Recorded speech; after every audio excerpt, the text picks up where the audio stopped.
Hello and welcome to hopefully recurring series of what I'm going to call Reflections from the Weekend. The first two videos being published because I think there needs to be a follow-up to the first video, which was really emotional. I really touched on some points which I think I'm coming to terms with and putting to bed, and I did get to cry a bit, so apologies because I'm not the prettiest crier. I've had my surgery, I'm recovered, I actually feel really good.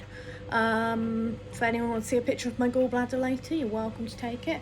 I actually feel today the first time I haven't had surgery, so that's pretty cool because that was Tuesday. Previous to going in, I did get the kitchen looking awesome, and then it meant I cooked cottage pie, so when I got home all Maisie had to do was heat some tea up, and she looked after me, and that was lovely. And I had my day's recovery, and then I looked after her again, which is nice. And I am doing that thing where I make sure the locust stays here, and I was having a chat with my therapist, because obviously I'm my therapist. I do, like I said, the part of me doing these videos and continuing with them is I'm learning, but I'm learning for me, and this is about being sort of like being good for me too. Sorry, I've got a sticky plaster where they went in under the boobs. Yeah, or over the boobs, I don't know. Anyway, so I just wanted, I'm not going to show you around the lounge because the lounge never got done, and I'm not needing to apologise for that because I know I did a bloody good job in here. It was pristine and we did really well. And actually over this weekend I've had a lovely good catch up, and I'm really disappointed I didn't actually show you, but I have got some washing drying at the moment. Look at my table, I don't know if you can see that. Look how beautiful my table is. The tablecloths here drying, look, and we've got my flowers from my lovely sister. There we go, and I put them in a proper vase now. Some cakes the kids have made. Still eating cake. I've eaten a lot of cake this week, particularly at 4 o'clock in the morning, which is a bad thing.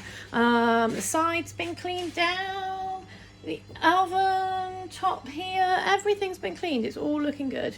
I did my shopping from Asda, so we've got a bit of lemonade and things here, and I even cleaned down my little things here. I won't show you the floor because I've got the lovely Lisa booked to sweep and mop because I'm not through those hang-ups. And the other room's the other room, there's stuff in there that's going to go away, and then we're going to give it a good hoover through, but she's going to just help me just with a bit of organising and sorting. So what is today about? Well, what I wanted to say first was pre-surgery I let the grey in. I won't say I let the black in because I wasn't really down. I wasn't at that numbness, that stage where I let the depression win, but I did let it in a bit, and I think my anxiety over the operation and my anxiety over the fact that could it be more than what it was, what was hiding in there, and it's something which I've sort of come to terms with, and I have to accept that my anxiety gets really stressy over things I can't see. So when I get really frustrated over things that I can't see but I know I don't have a logical answer to. So recently I had a lot of problems with my memory. I still have a lot of problems with my memory, and just to be on the safe side they sent me off for an MRI, and that was really pleasing to me because I can't see what's going on in here, and I want to know that memory problem is because I take this medication that keeps me upright and keeps me well, but affects the memory a bit, and it's not something going on in here which is a physical problem that we don't know about, and I don't like the fact there are things that I can't see, and I like to know about health conditions. I like to see them through, and not just mine. I always watch quite a lot of helicopter ER and first aid and anything and everything in between on the telly, because I do love sort of that side of things. But yeah, I do have that thing in my anxiety where I have all these symptoms and they don't fit anything. So could it be this? Could it be this? And 9 times out of 10 I know it's not. I discount it, but sometimes I just need to go that extra mile to sort that out. And it takes me back to a little bit of letting the grey in, and a little bit of how I've got this personal acceptance, and how I have to always look through this lens, because one thing that I've said quite a lot recently is, I wish it was cancer. I really just wish it was cancer.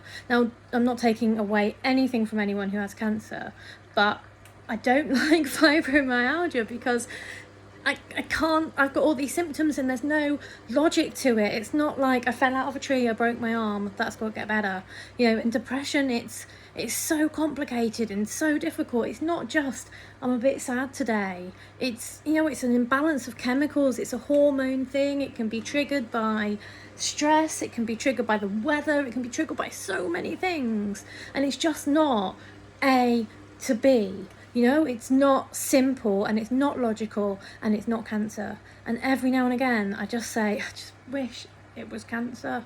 And also, when it's cancer, you can stop, because one thing I've recognized is in myself is, at the moment I'm doing this on my own. Now it's my choice.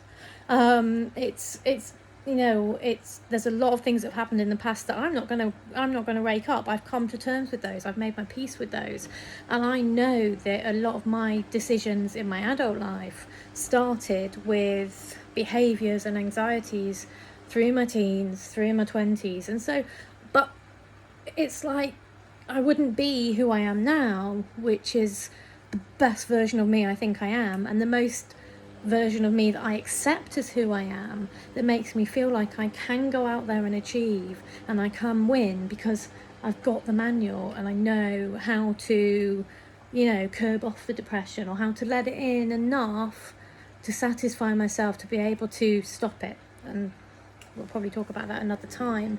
But my things to work on, as I've spoken before, are to make sure the locus sits here and doesn't judge me through everybody else's eyes, but also to accept the fact that, am I tired because I'm depressed? Am I tired because I've done too much? I've pushed myself? Is it the exhaustion that comes with fibro? Is it just because of the medication I'm on?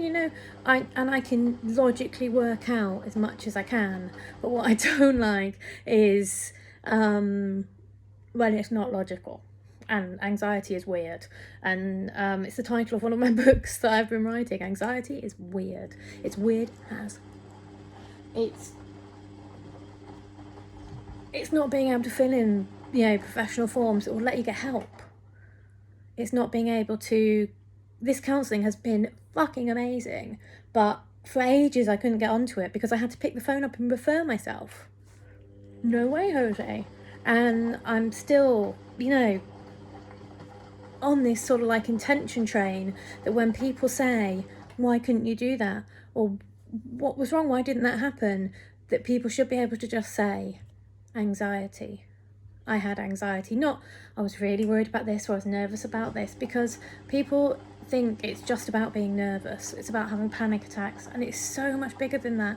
It's the whole, there's a whole really interesting aspect about your flight or fight, and about your, your ancestors and growing up when we were prey, and we're just like that bit of your brain which would go, there's something not right here. But you don't know what that something is, and there's so much joy around anxiety that still isn't known and isn't found out. But yeah, I'm feeling right now back to work tomorrow because I feel fit, I feel healthy, I don't feel any pain, I'm all good. I feel so rested, I've had some really good sleep, and that's been really good for the fibro as well, because my joints are all happy. We've got good food on the go, the kids are happy, and I'm starting to remember this internal view of myself is the only one that I need. And I hope that as I continue to come across my my sessions from my weekend, and I keep talking about mental health and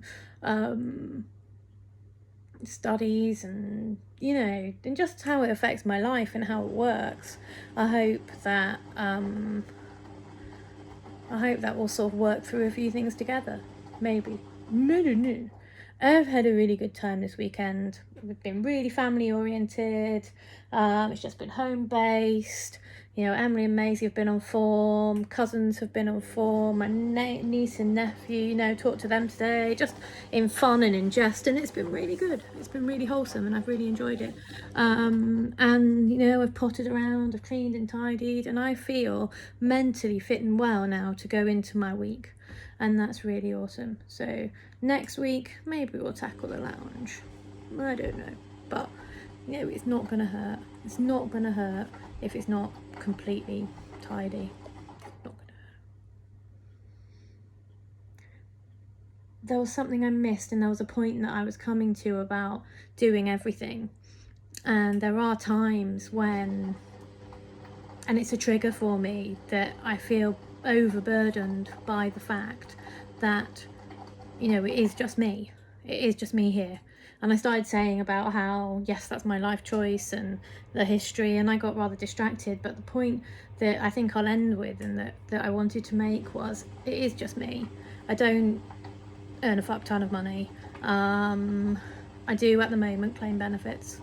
I've gone from the lowest point I've ever been in my life, and I've brought myself up, and I've brought myself up again. I've got rid of really negative influences, and it's just me, and it's Maisie, and it's Emily, and you know, in this house I'm mum, dad, therapist, carer, chief cook and bottle washer and everything else in between.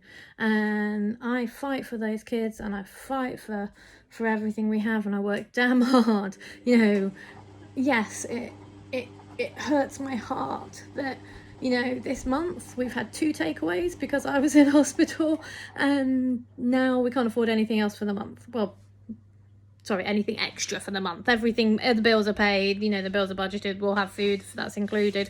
Everything else is sorted. That sounds dramatic, and it's not.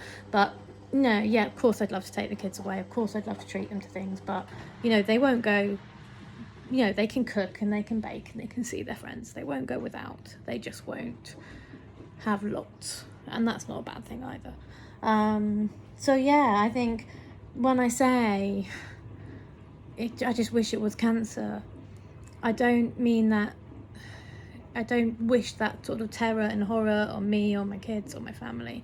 I just sometimes think I just want it to stop. I just want to be able to stop. I don't want to have to worry constantly about money, because that's one of my triggers, worrying about the future and money, and the fact that it becomes a very heavy weight on my shoulders because I do have to do everything. And whether it's by choice or circumstance, when you find yourself in that position, and I ain't special, you sort of want people to know that weight and understand you and see you for who you truly are, without taking away. And it's like, come see my clean kitchen, but no, I've done this despite, you know, the trauma of the week, or despite my fibromyalgia playing up, despite the fact I've had really bad anxiety. I have achieved all of these things, and I want to be proud of it, but every now and again I want it to stop. And I think people understand, if you've got cancer, they wouldn't care that your lounge is untidy, because poor her, she's got cancer. And, you know, let me help you because I've got cancer. Now I'm a fucking independent fuck-tongue woman of does not accept help, does not ask for help, does not want help. So this is not a cry for help, and it's not a poor me situation. It's just where I wanted to leave it for today in this sort of self-therapy session. We've done really well, we've had a good weekend, and it's not cancer.